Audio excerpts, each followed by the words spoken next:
Hi, I'm Brad Baldwin. I'm from SIUE's Exercise Science, and today we're going to talk about my favorite exercise, the deadlift. Now, the deadlift is an exercise that's kind of a whole body movement. It works a lot of different muscles. It works the hamstrings, the gluteus medius, the lower back, the spinal erectors, the rhomboids, the traps. It works your grip if you're not using straps, and it's a whole body functional movement that can help any athlete, whether you're trying to build muscle, whether you're trying to burn some calories, whether you're trying to build strength, explosiveness. The deadlift does it all. So I'm going to do a few reps.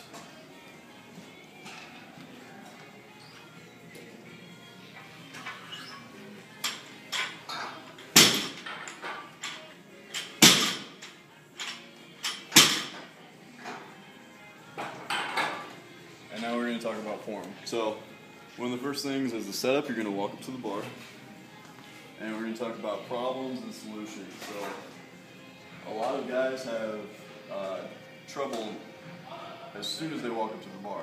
They'll come out here, the deadlift will be over their toes, the bar will be over their toes, and they'll pull straight up. This is going to create a little too much tension for the lower back and not enough for the legs in general. So what I teach, and what are in a lot of not only powerlifting books, but what the CFCS recommends for setup is when you start, you can come like right here. Before you even bend over, your shins are going to be either an inch away from the bar, or they're going to be touching the bar, depending on your build. So your shins are right up to the bar.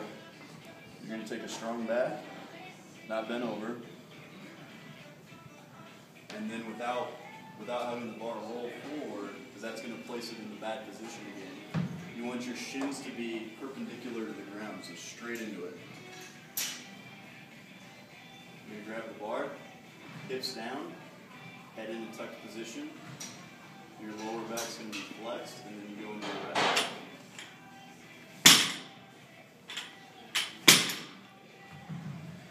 Another problem that can happen is you go to the side here. The lower back is round. So a lot of guys, when they're either using too much weight or if the bar is far away from their shins and they have to bend over, is you'll see this.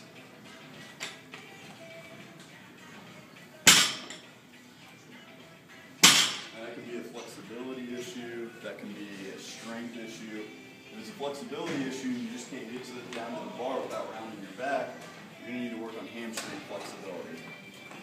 If it's a strength issue, you're going to have to work on either the hyperextension machine, or you're going to have to drop your weight on the deadlift really low. We have 10-pound bumper plates over here that you can use to work on form. They're just 10 pounds a piece, so it'll make the bar 65. And you can start working on that form. So when you come down to the bar,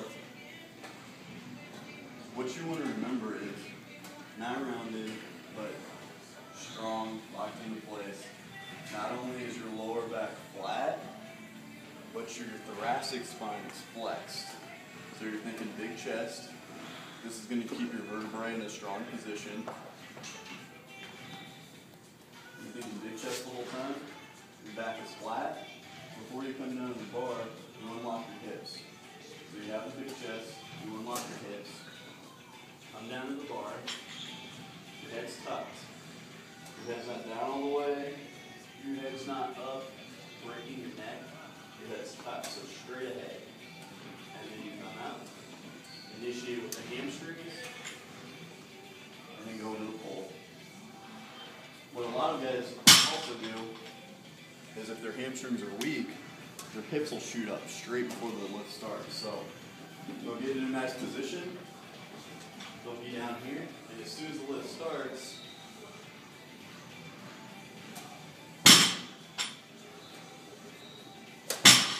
that's more of a Romanian deadlift or stiff leg deadlift, which can be fine, but you really want to fix that weakness. You really want to fix those hamstrings. So what you got to remember is to initiate the movement by driving through your heels and picking the bar up with your hamstrings, not your back. So you initiate the movement by driving the heels, and then when you get past the knees, all you have to do is squeeze your glutes, keep your lower back locked, straight through. Another thing we need to talk about is grip. So, while you guys come up here,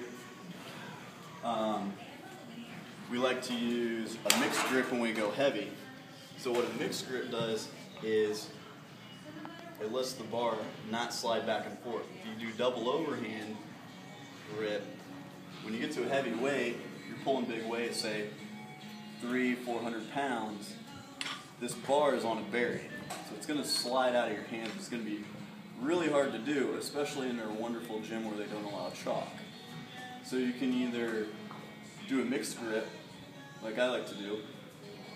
Now if you do a mixed grip, you need to switch off your hands about every week. If you don't switch off your hands, you might get one side of your back bigger, like I've had before, or it can be uneven torque if one arm's longer than the other, or you can use straps.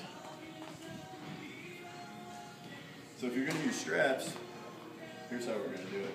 You can get right here. A lot of guys need help on the proper way to use straps too. So if you're going to go the strap route, because you want to pull big weight, you're going to do if you do your right hand first, it's going to go on the inside of the bar for the first one, and then you can either put it between your fingers, or you can do what I like to do, and then after you put it on the inside of the bar, you're going to go to the outside of the bar on the second one. Then you're locked in. So if you're your left hand, you kind of have to be a Houdini when you do this, or have somebody help you. It's the same thing. The strap is first going to be on the opposite side of the bar. So don't do it where it's on the same side of the bar, because that's not going to help you. You really want to keep the bar centered. That's why you have straps in the first place. So you're going to put it on the opposite side of the bar as your hand, loop it up, go to the inside of the bar, and then the outside of the bar. You're going to tighten it, bring it to your thighs, make sure that each strap is equally distributed, because if you have one strap that's looser, one strap that's tighter, it's going to be an uneven torque on your back, and you're not trying to do that either. So kind of bring it into your body, make sure the distribution is even, and then you'll come up, you'll roll it to that center of your shins, not too far out, but about an inch away. Keep your back locked, keep your hips low, don't keep your hips high, hips low, chin tucked, and then go into your deadlift.